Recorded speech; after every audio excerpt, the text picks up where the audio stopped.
Mengapa begitu penting kita untuk menjaga hati yang ada di dalam diri kita? Karena sesuatu apapun itu, semua berakar dari hati kita. Sebagaimana yang pernah disampaikan oleh baginda Rasulullah sallallahu alaihi wasallam, ala inna fil jasadi mudghah. Sesungguhnya di dalam diri kita itu, di dalam diri setiap manusia terdapat segumpal darah. Fa idza saluhat saluha jasadu kulluh. Andaikan kemudian segumpal darah itu baik, maka insya Allah seluruh apa yang ada di dalam diri itu akan baik pula. Tetapi sebaliknya, wa idza fasadat fasada jasadu kullu. Andaikan apa yang segumpal darah itu kemudian rusak, maka rusak pula lah seluruh apa yang ada di dalam diri tersebut. Ala wahyal qalb, itu adalah hati. Wa barakatuh.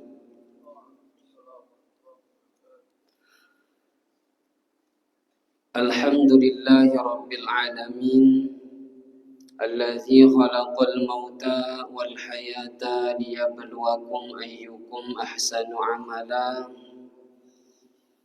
Asyhadu an la ilaha illallah wahdahu la syarika lah, al-munazzahu 'anil jismiyati waz zamani wal makan. Wa asyhadu anna sayyidina Muhammadan 'abduhu wa rasuluh sallallahu alaihi wasallam alladzi khuluquhul Qur'an. Allahumma salli wa sallim wa barik ala sayyidina Muhammad wa ala alihi wa ashabihi wa man tabi'ahum bi ihsanin ila yaumil qiyamah. Subhanaka la ilma lana illa ma 'allamtana innaka antal alimul hakim. Rabbi shrah li sadri wa yassir li amri wahlul 'uqdatam min lisani yafqahu qawli, amma ba'du. Yang kami hormati dan kami muliakan segenap pengurus Masjid Raya An-Nur Provinsi Riau, para imam masjid, para muazzin, para alim ulama, tokoh masyarakat cerdik pandai, bapak-bapak, ibu-ibu, kaum muslimin dan kaum muslimat, jamaah salat fardu isya yang dimuliakan Allah Subhanahu wa taala. Pertama-tama marilah kita panjatkan puja dan puji syukur kita kehadirat Allah Subhanahu wa taala, yang mana atas berkat limpahan rahmatnya jualah sehingga pada malam yang berbahagia ini kita dapat melangkahkan kaki, mengayunkan tangan menuju rumah Allah Subhanahu wa taala dalam rangka melaksanakan sebagai bentuk ibadah kita kepada Allah Subhanahu wa taala. Selanjutnya salawat dan salam marilah senantiasa kita kirimkan kepada baginda Rasulullah sallallahu alaihi wasallam dengan ucapan Allahumma salli ala sayyidina Muhammad wa ala ali sayyidina Muhammad, dan tak lupa kita bersalam kepada beliau dengan ucapan assalamu alayka ya Rasulullah, assalamu alayka ya Habiballah. Mudah-mudahan dengan senantiasa memperbanyak salawat salam kita kepada baginda Rasulullah sallallahu alaihi wasallam kelak di hari akhir, di yaumil qiyamah, di mana hari itu manusia lari daripada saudaranya, lari daripada ibunya, ayahnya. Dan bahkan hari itu tak bermanfaat lagi harta dan juga anak-anak. Maka di hari yang sangat mencekam itu kita mendapatkan syafaat dan juga pertolongan dari baginda Rasulullah sallallahu alaihi wasallam. Amin ya rabbal alamin. Bapak-bapak, ibu-ibu, kaum muslimin dan kaum muslimat jamaah salat Fardhu Isya yang dimuliakan Allah Subhanahu wa taala. Alhamdulillah, pada malam yang berbahagia ini kembali kita sejenak duduk beriktikaf di dalam masjid ini untuk kemudian bersama-sama saling mengingatkan di dalam kebenaran, saling mengingatkan dalam kesabaran. Karena sejatinya setiap manusia itu pasti dalam keadaan merugi. Hanya beberapa orang saja yang oleh Allah Subhanahu wa taala mereka tidak disebut dengan orang merugi. Illal ladzina amanu wa 'amilus shalihat. Itulah orang-orang yang senantiasa memiliki keimanan di dalam hatinya, dan dengan keimanan itu kemudian mereka mampu beramal soleh, mengisi hari-hari mereka dengan amalan-amalan soleh. Wa tawasaw bil haqqi wa tawasaw bis sabr. Yang mana salah satu amal soleh yang membuat kita tidak merugi itu adalah yaitu saling nasihat menasihati, saling ingat mengingatkan di dalam kebenaran dan juga kesabaran.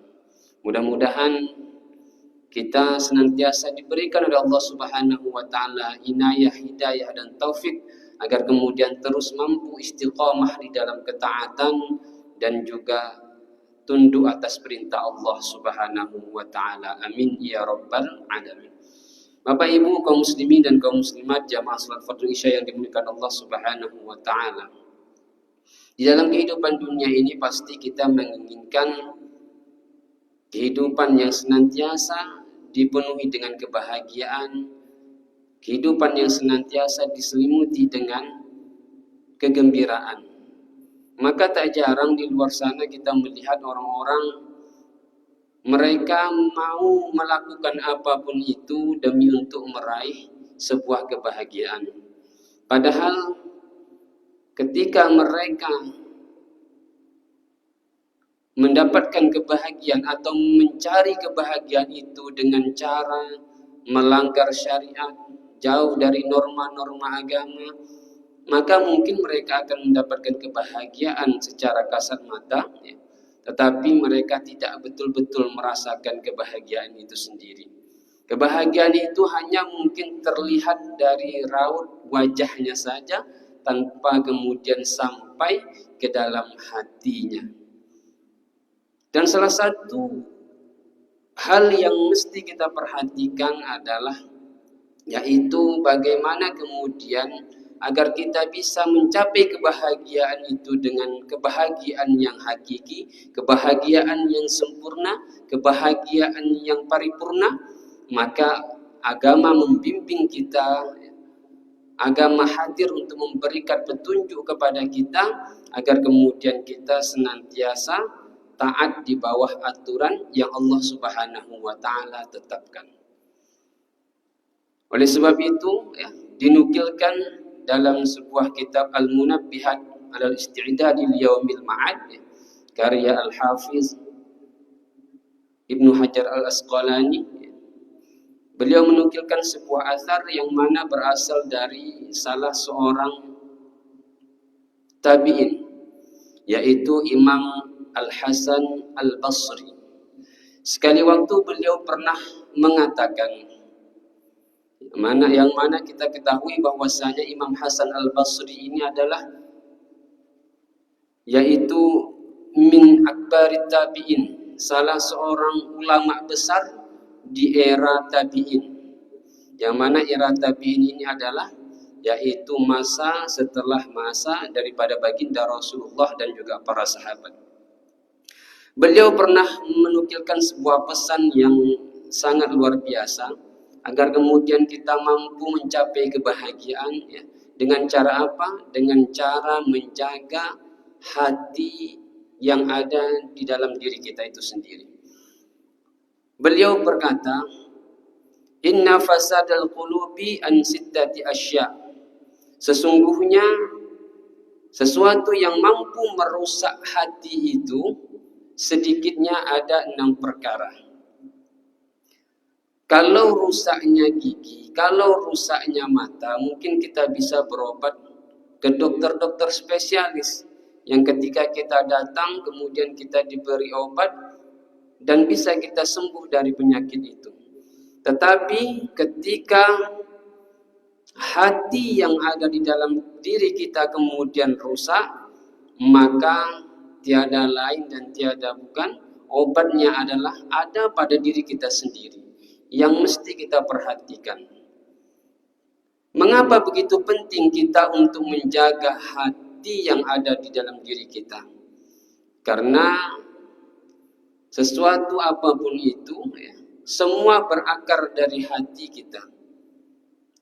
Sebagaimana yang pernah disampaikan oleh baginda Rasulullah sallallahu alaihi wasallam, "Ala inna fil jasadi mudghah."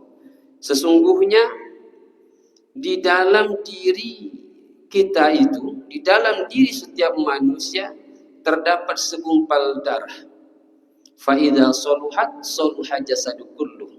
Andaikan kemudian segumpal darah itu baik, maka insya Allah seluruh apa yang ada di dalam diri itu akan baik pula.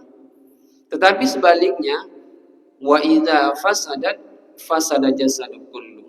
Andaikan apa yang segumpal darah itu kemudian rusak, maka rusak pula lah seluruh apa yang ada di dalam diri tersebut. Ala wahyal qalb, itu adalah hati.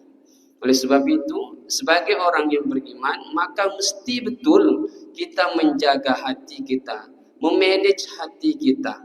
Apa yang kita kerjakan tanpa kemudian didasari dengan niat yang baik dari lubuk hati kita, maka perbuatan tersebut akan mendatangkan kesia-siaan atau bahkan bisa menimbulkan dosa. Tetapi ketika kemudian hati itu kita jaga dengan baik, kita perhatikan apa yang menjadi pesan dari Imam Hasan Al-Basri ini, ketika kita sudah mengetahui, maka kita berusaha untuk kemudian menjauhkan dari perkara-perkara yang mampu merusak hati yang ada pada diri kita. Apa kata beliau?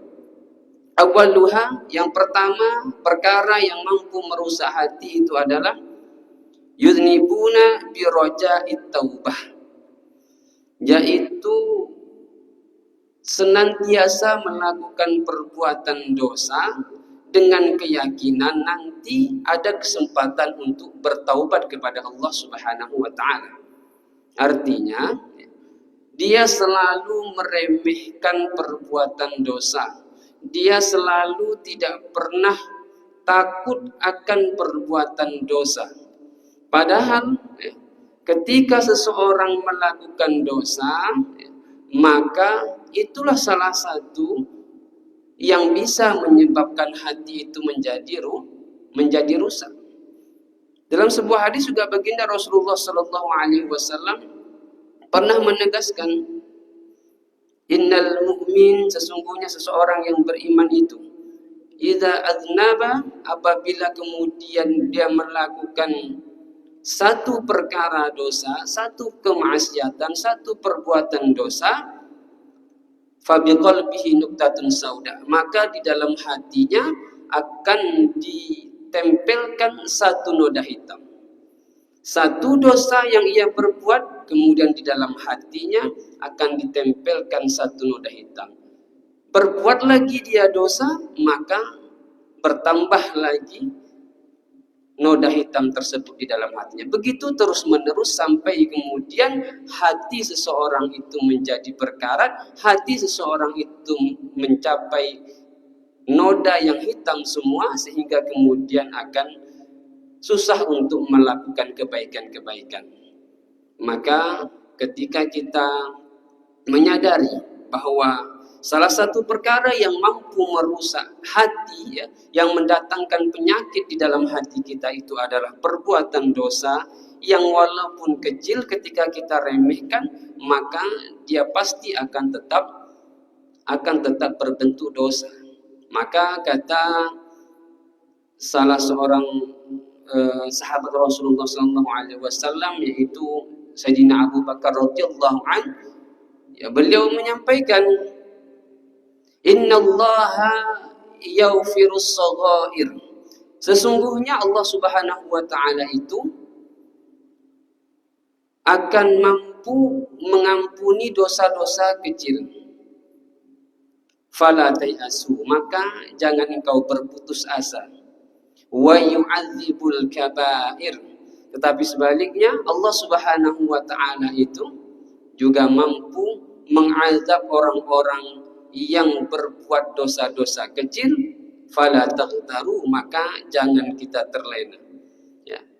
Jadi jangan pernah kita sedikit pun kemudian meremehkan terhadap satu perkara dosa yang mana perbuatan dosa tersebut mampu mendatangkan kerusakan atau membuat rusaknya hati yang ada di dalam diri kita. Oleh sebab itu, ya, sebaik-baik kita bukanlah orang yang tak pernah berbuat dosa, tapi orang yang pernah melakukan dosa, orang yang pernah melakukan kesalahan, kemudian dia mau meminta ampun kepada Allah Subhanahu wa taala, bertaubat kepada Allah Subhanahu wa taala, memperbaiki dirinya, ya, di dalam ketaatan. Kullu bani Adam khata'un, kata baginda Rasul, setiap bani Adam, setiap kita semua manusia ini pasti pernah melakukan satu kesalahan. Wa khairul khata'ina at-tawwabun, dan sebaik-baik orang yang pernah berbuat salah di antara manusia kita ini adalah yaitu mereka yang kemudian mau bertaubat dan meminta ampun kepada Allah Subhanahu wa taala. Nah, itu yang pertama, yaitu yang mampu merusak hati seseorang, yang mampu mendatangkan penyakit terhadap hati seseorang, yaitu adalah orang yang senantiasa meremehkan perbuatan dosa, yang selalu menunda-nunda perbuatan taubat. Padahal tidak ada jaminan ia kemudian mampu bertahan hidup sampai jangankan hari esok, ya, bahkan detik selanjutnya pun dia tidak ada jaminan untuk ada umur atau bisa hidup di masa yang akan datang. Oleh sebab itu, ketika kita melakukan dosa, jangan pernah kita remehkan, jangan pernah kemudian kita menunda-nunda taubat itu sendiri, atau jangan pernah kita berpikir ini perbuatan dosa kecil, nanti aku bisa bertaubat, kemudian kita meremehkannya lagi, ya, maka itu tidak tergolong kepada kategori taubatan nasuha, taubat yang sebenar-benarnya. Padahal kita diperintahkan oleh Allah Subhanahu wa taala untuk bertaubat sebagaimana taubatnya yang benar-benar taubat, itu taubatan nasuha. Ya ayyuhalladzina amanu, hai orang-orang yang beriman, tubu ilallahi taubatan nasuha. Bertaubatlah engkau kepada Allah Subhanahu wa taala dengan sebenar-benar taubat. Bapak Ibu kaum muslimin dan kaum muslimat jamaah salat fardu Isya yang dimuliakan Allah Subhanahu wa taala. Itu yang pertama, yang mampu mendatangkan penyakit terhadap hati kita, kata Imam Hasan Al-Basri, adalah mereka yang senantiasa melakukan perbuatan dosa dan kemudian berharap mampu untuk bertaubat kepada Allah Subhanahu wa taala. Kemudian yang kedua adalah wa ya'lamunal ilma wa la ya'malun, yaitu mereka semangat di dalam menuntut ilmu pengetahuan, ya, tetapi ketika mengetahui terhadap suatu ilmu, wala ya'malun, mereka tidak mau mengamalkan apa yang sudah mereka ketahui. Memang pada dasarnya kita sebagai orang yang beriman ini diwajibkan oleh Allah Subhanahu wa taala untuk menuntut ilmu. Ya. Tetapi ketika kita sudah menuntut ilmu, maka kita ada kewajiban kembali, yaitu untuk mengamalkan setiap ilmu yang sudah kita ketahui. Andaikan kita hanya mencari pengetahuan, menumpuk-numpuk ilmu pengetahuan, kemudian tanpa mau mengamalkan apa yang sudah kita dapat tersebut, maka inilah yang mampu mendatangkan kerusakan di dalam hati seseorang, yang mampu menumbuhkan penyakit dalam hati seseorang. Maka oleh sebab itu kata Syekh Nawawi menambahkan, fala faidatan fil ilmi idza lam ya'mal bih, maka tidak ada faedah bagi sebuah ilmu apabila tidak diamalkan di dalam kehidupan sehari-hari. Kita beramal ya, ketika tidak ada ilmu maka mardudatun la tuqbal. Amal yang kita lakukan itu akan mardudat, maka akan tertolak ya, tidak terima oleh Allah Subhanahu wa taala. Tetapi ketika sudah memiliki ilmu kemudian tidak diamalkan, maka itu juga sesuatu yang tidak baik yang mampu mendatangkan penyakit di dalam hati kita ya. Kenapa? Wa innama samratul ilmi al-amalu bih. Karena sesungguhnya buah daripada ilmu pengetahuan itu adalah yaitu diamalkan di dalam kehidupan sehari-hari.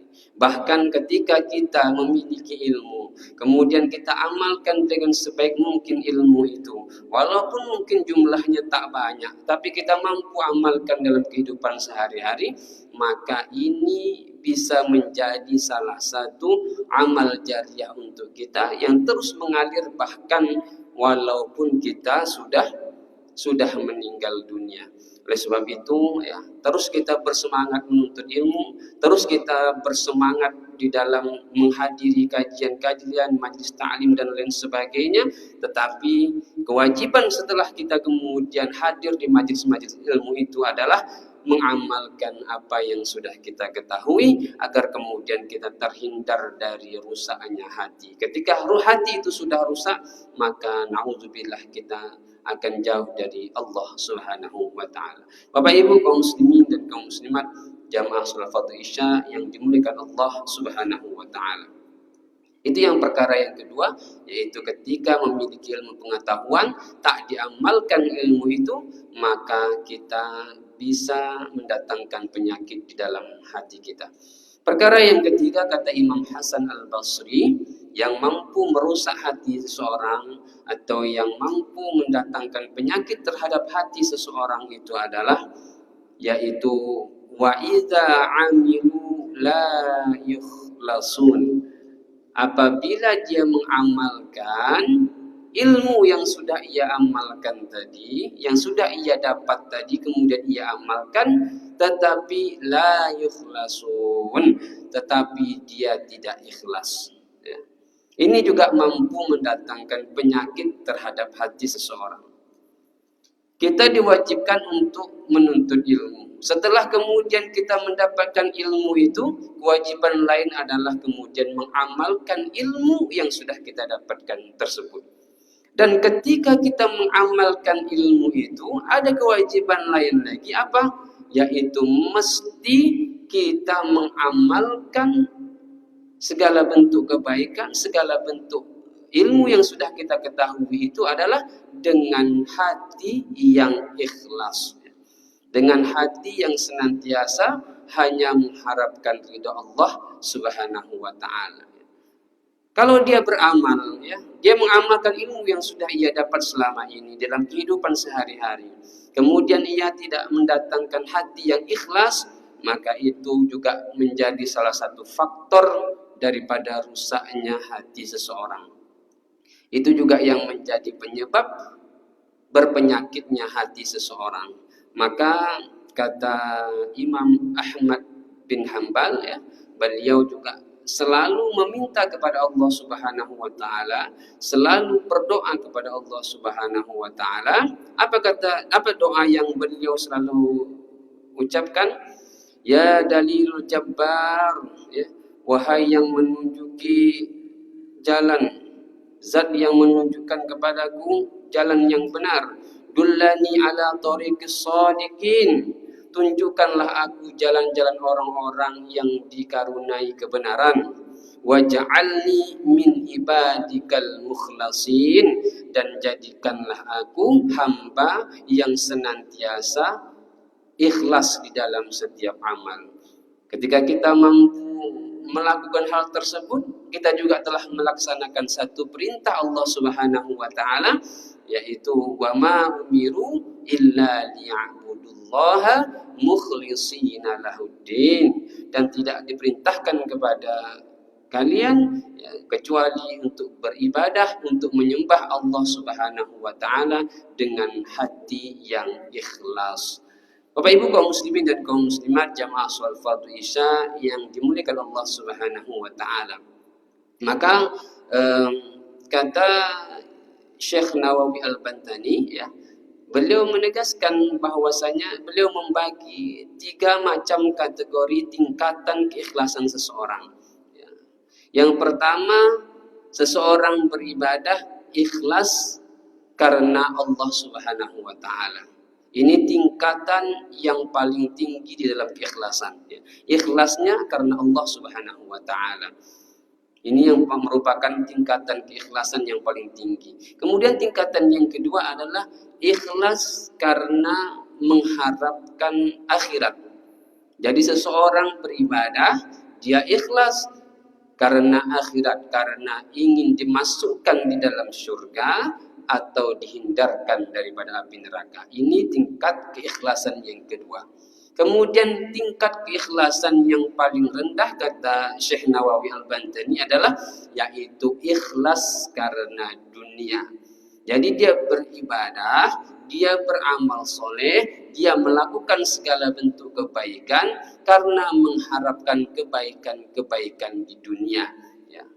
Maka ini juga tidak salah, tetapi ini merupakan tingkat keikhlasan yang paling rendah.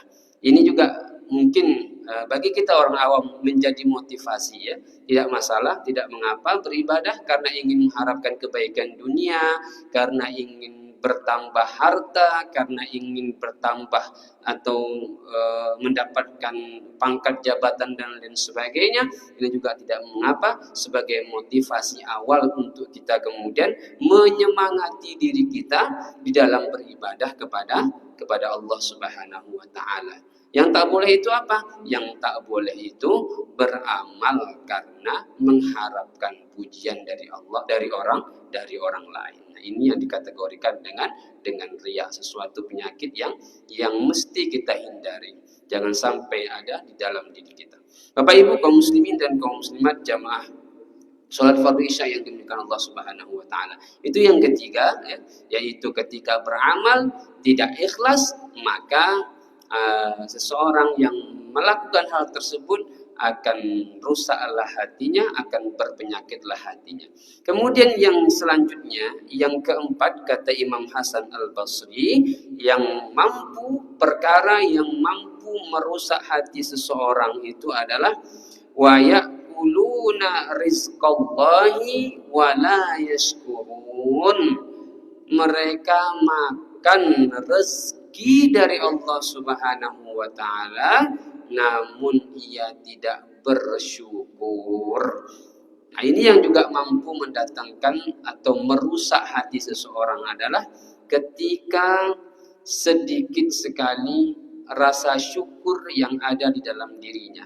Allah Subhanahu wa taala sudah begitu banyak menganugerahkan kebaikan terhadap kehidupan yang hari ini kita jalani. Setiap lini kehidupan yang kita hari ini jalani di dalam kehidupan dunia ini merupakan kebaikan-kebaikan dan nikmat dari Allah Subhanahu wa taala yang sudah pasti wajib untuk kita syukuri. Walaupun kadang-kadang sesuatu itu tidak sesuai dengan keinginan kita, tidak sesuai dengan apa yang menjadi cita-cita kita. Tetapi ketika kita mampu bersyukur, mampu menerima apapun yang Allah Subhanahu wa taala berikan kepada kita, maka kita akan terhindar dari rusaknya hati. Dan ini juga yang sedikit sekali di antara manusia yang mampu kemudian bersyukur atas nikmat yang Allah Subhanahu wa taala berikan kepada mereka. Hal ini Allah tegaskan di dalam Al-Qur'an, wa qalilun min ibadiyasy syakur. Dan sedikit sekali di antara hamba-Ku itu yang kemudian mau bersyukur kepadaku, kata Allah Subhanahu wa taala. Padahal kalau kita mau melihat segala bentuk nikmat Allah Subhanahu wa taala ini pasti semuanya memiliki kebaikan. Tapi kadang-kadang apa Ibu yang dimiliki Allah Subhanahu wa taala, Kita sudah paham betul nih cara bersyukur. Ya, bagaimana kemudian kita bersyukur ya. Ketika kita mampu bersyukur dan berterima kasih atas segala nikmat yang Allah Subhanahu wa taala telah anugerahkan kepada kita, maka pasti Allah akan menambah nikmat tersebut. Tapi sebaliknya kalau kita kufur, kita enggan berterima kasih kepada Allah, maka pasti ada Allah sangat pedih. Kita sudah paham betul dengan konsep syukur ini. Cuman kadang-kadang di antara kita ini, Bapak Ibu yang Allah Subhanahu wa taala, kadang tidak menyadari ya, bahwa yang ada pada diri kita itu ternyata nikmat Allah. Inilah kadang-kadang ya yang membuat kita terlena, kadang-kadang membuat kita terhindar dari bersyukur kepada Allah Subhanahu wa taala. Kenapa? Karena kita lebih memandang nikmat yang Allah berikan kepada orang lain daripada melihat nikmat yang Allah Subhanahu wa taala berikan kepada kita. Ini salah satu faktor yang membuat kita kadang-kadang lupa untuk bersyukur kepada Allah Subhanahu wa taala. Jadi sekali waktu ya, Amirul Mukminin Khalifah Umar bin Khattab itu jalan-jalan ke pasar. Ya. Kemudian beliau melihat seseorang pemuda yang berdoa, yang menurut beliau doa ini agak sedikit aneh. Apa doa sang pemuda ini? Allahumma ja'alni min ibadikal qalil. Ya Allah, jadikanlah aku tergolong hamba-hambamu yang sedikit. Bahkan tidak sekali beliau berdoa, sampai 2-3 kali dia berdoa dengan ucapan yang sama. Allahumma ja'alni min ibadikal qalil. Ya Allah, jadikan aku hambamu tergolong hamba-hambamu yang sedikit. Maka kemudian Sayyidina Umar ini heran dan mendekati pemuda, kemudian dia bertanya, min aina ataita bihadzal du'a? Ya pemuda, dari mana engkau dapatkan doa yang seperti ini? Maka kemudian pemuda itu menjawab ya, innahu min qaulillahi ta'ala, sesungguhnya itu aku dapatkan dari firman Allah Subhanahu wa taala, wa qalilun min ibadiyasy syakur. Biasanya kan orang kalau berdoa itu selalu minta yang lebih. Dia minta itu pasti minta yang banyak. Tapi ini pemuda berdoa minta yang digolongkan kepada orang-orang yang sedikit. Ternyata siapa yang sedikit itu? Yaitu merekalah yang mampu bersyukur ya, dari golongan hamba Allah Subhanahu wa taala. Maka kita juga mesti selain kemudian berusaha untuk berdoa kepada Allah Subhanahu wa taala ya, berharap kepada Allah Subhanahu wa taala, kita juga harus meminta dengan hati yang penuh bahwasanya Allah berikan hidayah dan taufik agar kemudian kita mampu untuk terus bersyukur atas nikmat Allah Subhanahu wa taala. Maka Rasulullah SAW itu mengajarkan sebuah doa agar kemudian kita terus mampu untuk bersyukur atas segala nikmat yang telah Allah Subhanahu wa taala berikan. Apa doanya? Allahumma a'inni ala zikrika wa syukrika wa husni ibadatik. Ya Allah, tunjukkan atau tolonglah aku untuk senantiasa berzikir mengingatmu, wa syukrika, dan bersyukur atas segala nikmat yang engkau berikan, wa husni ibadatik, dan senantiasa memberikan ibadah yang terbaik. Maka ini kita amalkan dalam kehidupan sehari-hari ya, agar kita kemudian terhindar dari orang yang kufur atas nikmat Allah Subhanahu wa taala. Kalau kita kufur atas nikmat yang Allah Subhanahu wa taala berikan, maka itu salah satu faktor yang mampu merusak hati kita, yang mampu mendatangkan penyakit di dalam hati kita. Kemudian selanjutnya kata Imam Hasan Al-Basri ya, yang kelima yang mampu mendatangkan kerusakan hati atau mampu mendatangkan penyakit di dalam hati kita adalah wa ma yardawna bi qismatillah ya, tidak ridho, tidak terima dengan ketentuan dan juga ketetapan dari Allah Subhanahu wa taala. Ya, maka kadang-kadang ya, kita lihat orang-orang yang mungkin entah apa yang ada di dalam pikirannya, ya, entah sudah hilangnya rasa keimanan di dalam dirinya, sampai kemudian dia tidak menerima ketetapan dan takdir dari Allah Subhanahu wa taala, bahkan nauzubillah sampai bunuh diri karena kecewa, karena sedih, karena tidak terima dengan ketetapan Allah Subhanahu wa taala. Dan kalau ini ada di dalam diri kita, ya, perkara atau sifat seperti ini ada di dalam diri kita, maka itu akan mampu merusak atau mendatangkan penyakit di dalam hati kita. Padahal sesuatu itu, ya, sekali lagi, apapun yang telah Allah tetapkan kepada kita pasti ada kebaikan di dalamnya. Karena kata Allah Subhanahu wa taala, ya, bahwasanya wa asa an takrahu syai'an wa huwa khairul lakum. Bisa jadi sesuatu yang engkau benci ternyata itu memiliki kebaikan untuk dirimu, wa asa an tuhibbu syai'an wa huwa syarrul lakum. Atau bisa jadi sebaliknya, ya, sesuatu yang engkau cita-citakan, sesuatu yang engkau harap-harapkan ternyata itu mendatangkan kemudaratan bagimu. Oleh sebab itu, kadang-kadang keberkahan yang Allah berikan kepada kita itu, ya, tidak melulu sesuai dengan apa yang kita inginkan. Bisa jadi, ya, dia tidak sesuai dengan apa yang kita cita-citakan, tetapi ada kebaikan di sebalik apa yang Allah Subhanahu wa taala berikan kepada kita. Maka kita mesti mampu menjadi seorang yang cerdas, yang mampu mengambil hikmah dari setiap hal yang Allah Subhanahu wa taala tetapkan kepada kita.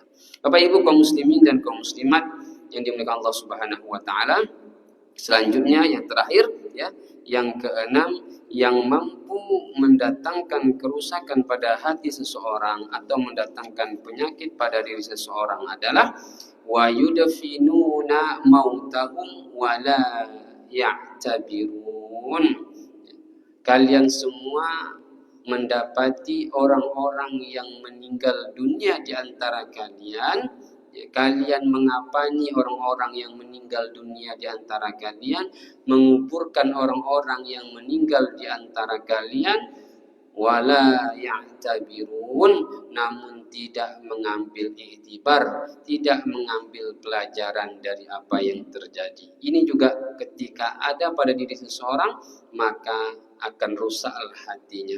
Oleh sebab itu, ya, ketika kita mengantarkan saudara kita yang Allah Subhanahu wa taala panggil hari ini terlebih dahulu, maka mestinya sebagai orang yang cerdas, sebagai orang yang betul-betul memiliki keimanan di dalam diri, maka semestinya lah kita mengambil iktibar, mengambil pelajaran. Kita menyadari betul bahwa kehidupan dunia yang hari ini kita jalani ini pasti ada batasnya, dan batasnya itu adalah kematian. Ya. Sebagaimana yang pernah disampaikan oleh Sayyidina Umar bin Khattab, kafa bil mauti wa'idha. Cukuplah bagiku kematian menjadi nasihat yang utama. Oleh sebab itu, ya, jadikan setiap kematian siapapun itu, ya, saudara kita, tetangga kita, kerabat kita, maka jadikanlah dia sebuah nasihat yang terbesar dalam kehidupan kita, agar kemudian kita menyadari dengan sebaik mungkin bahwa kehidupan di dunia ini ada akhirnya, kehidupan di dunia ini ada batasnya, kehidupan dunia ini hanya sementara, tempat kita kembali adalah akhirat.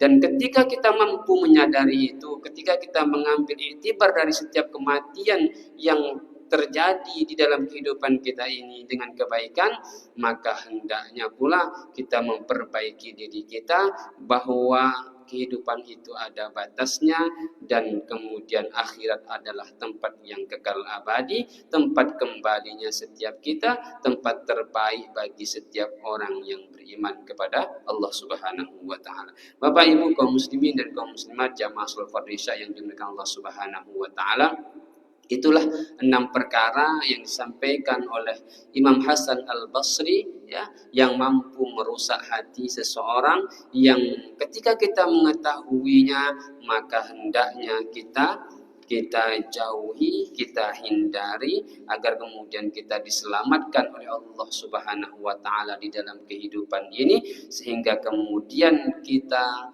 mampu istiqomah dalam kebaikan, istiqomah di dalam ketaatan, dan terakhir ketika kita dipanggil oleh Allah Subhanahu wa taala dalam kondisi sakaratul maut, kita didatangkan 2 malaikat yang kemudian menyampaikan pada diri kita, wa absyiru bil jannati allati kuntum tu'adun, menyampaikan kabar gembira bagi kita, yaitu surganya Allah Subhanahu wa taala. Dan kemudian Allah Subhanahu wa taala tutup akhir hayat kita itu dengan kematian yang indah, dengan husnul khatimah. Amin ya rabbal alamin. Bapak Ibu kaum muslimin dan kaum muslimat jamaah Sultan Isya yang dimuliakan Allah Subhanahu wa taala, mudah-mudahan ada manfaatnya apa yang kami sampaikan pada malam yang berbahagia ini. Yang benar tentu datang dari Allah Subhanahu wa taala, adapun yang salah pasti datang dari diri pribadi kami sendiri. Kami mohon maaf yang sebesar-besarnya. Kita akhiri dengan sama-sama membaca doa kafaratul majlis. Subhanakallahumma wa bihamdika nasyhadu an la ilaha illa anta nastaghfiruka wa natubu ilaik. Wallahul muwaffiq ila aqwamit thoriq. Assalamualaikum warahmatullahi wabarakatuh.